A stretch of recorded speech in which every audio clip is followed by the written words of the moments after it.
Matthew chapter 26. When Jesus had finished saying all these things, he said to his disciples, "As you know, the Passover is 2 days away, and the Son of Man will be handed over to be crucified." Then the chief priests and the elders of the people assembled in the palace of the high priest, whose name was Caiaphas. And they schemed to arrest Jesus secretly and kill him. But not during the festival, they said, or there may be a riot among the people. While Jesus was in Bethany in the home of Simon the leper, a woman came to him with an alabaster jar of a very expensive perfume, which she poured on his head as he was reclining at the table. When the disciples saw this, they were indignant. "Why this waste?" they asked. "This perfume could have been sold at a high price and the money given to the poor." Aware of this, Jesus said to them, "Why are you bothering this woman? She has done a beautiful thing to me. The poor you will always have with you, but you will not always have me. When she poured this perfume on my body, she did it to prepare me for burial. Truly I tell you, wherever this gospel is preached throughout the world, what she has done will also be told in memory of her." Then one of the 12, the one called Judas Iscariot, went to the chief priest and asked, "What are you willing to give me if I delivered him over to you?" So they counted out for him 30 pieces of silver. From then on, Judas watched for an opportunity to hand him over. On the first day of the festival of unleavened bread, the disciples came to Jesus and asked, "Where do you want us to make preparations for you to eat the Passover?" He replied, "Go into the city to a certain man and tell him, 'The teacher says, my appointed time is near. I am going to celebrate the Passover with my disciples at your house.'" So the disciples did as Jesus had directed them and prepared the Passover. When evening came, Jesus was reclining at the table with the 12. And while they were eating, he said, "Truly I tell you, one of you will betray me." They were very sad and began to say to him, one after the other, "Surely you don't mean me, Lord?" Jesus replied, "The one who has dipped his hand into the bowl with me will betray me. The Son of Man will go just as it is written about him. But woe to that man who betrays the Son of Man. It would be better for him if he had not been born." Then Judas, the one who would betray him, said, "Surely you don't mean me, Rabbi?" Jesus answered, "You have said so." While they were eating, Jesus took bread, and when he had given thanks, he broke it and gave it to his disciples, saying, "Take and eat. This is my body." Then he took a cup, and when he had given thanks, he gave it to them, saying, "Drink from it, all of you. This is my blood of the covenant, which is poured out for many for the forgiveness of sins. I tell you, I will not drink from this fruit of the vine from now on, until that day when I drink it new with you in my Father's kingdom." When they had sung a hymn, they went out to the Mount of Olives. Then Jesus told them, "This very night you will all fall away on account of me, for it is written, 'I will strike the shepherd, and the sheep of the flock will be scattered.' But after I have risen, I will go ahead of you into Galilee."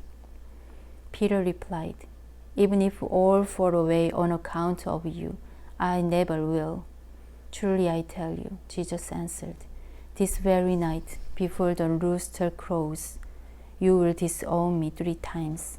But Peter declared, even if I have to die with you, I will never disown you. And all the other disciples said the same.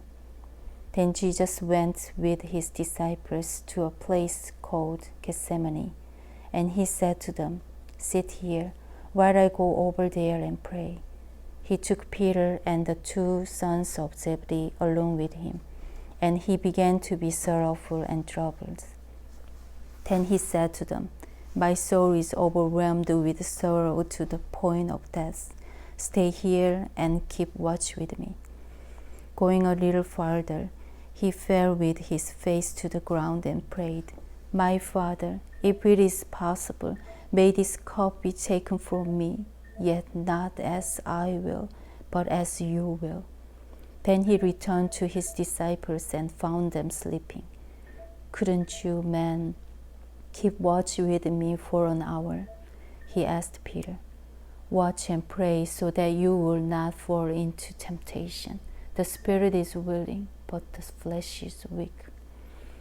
He went away a second time and prayed, my Father, if it is not possible for this cup to be taken away unless I drink it, may your will be done. When he came back, he again found them sleeping, because their eyes were heavy. So he left them and went away once more and prayed, the 3rd time, saying the same thing. Then he returned to the disciples and said to them, are you still sleeping and resting? Look, the hour has come, and the Son of Man is delivered into the hands of sinners. Rise, let us go. Here comes my betrayer. While he was still speaking, Judas, one of the 12, arrived. With him was a large crowd armed with swords and clubs, sent from the chief priests and the elders of the people. Now the betrayer had arranged the signal with them. The one I kiss is the man, arrest him. Going at once to Jesus, Judas said, greetings, Rabbi, and kissed him. Jesus replied, do what you came for, friend. Then the man stepped forward, seized Jesus, and arrested him. With that, one of Jesus' companions reached for his sword, drew it out, and struck the servant of the high priest, cutting off his ear. Put your sword back in its place, Jesus said to him. For all who draw the sword will die by the sword. Do you think I cannot call on my Father, and he will at once put at my disposal more than 12 legions of angels?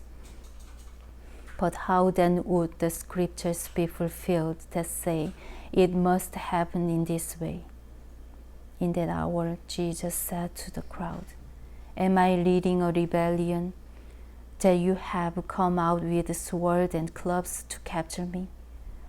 Every day I sat in the temple courts teaching, and you did not arrest me. But this has all taken place, that the writings of the prophets might be fulfilled. Then all the disciples deserted him and fled. Those who had arrested Jesus took him to Caiaphas, the high priest, where the teachers of the law and the elders had assembled.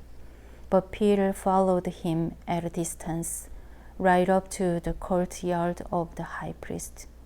He entered and sat down with the guards to see the outcome.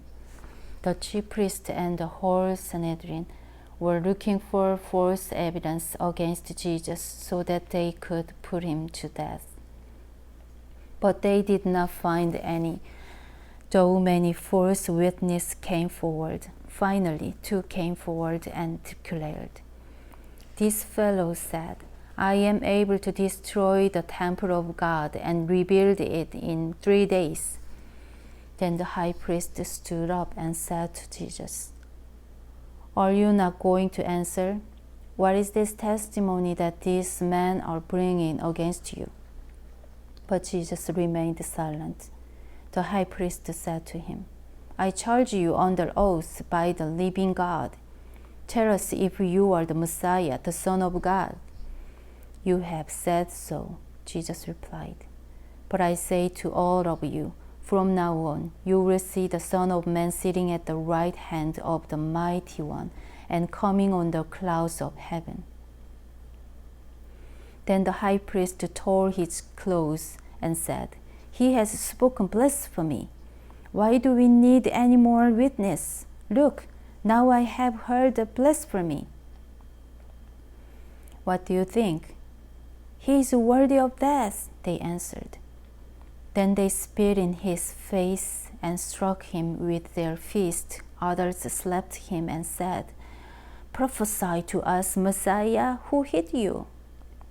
Now Peter was sitting out in the courtyard, and a servant girl came to him.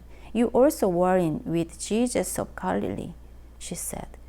But he denied it before them all. "I don't know what you're talking about," he said.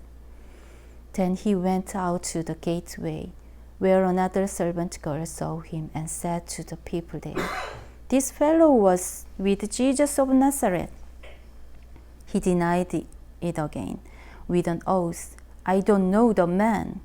After a little while, those standing there went up to Peter and said, "Surely you are one of them.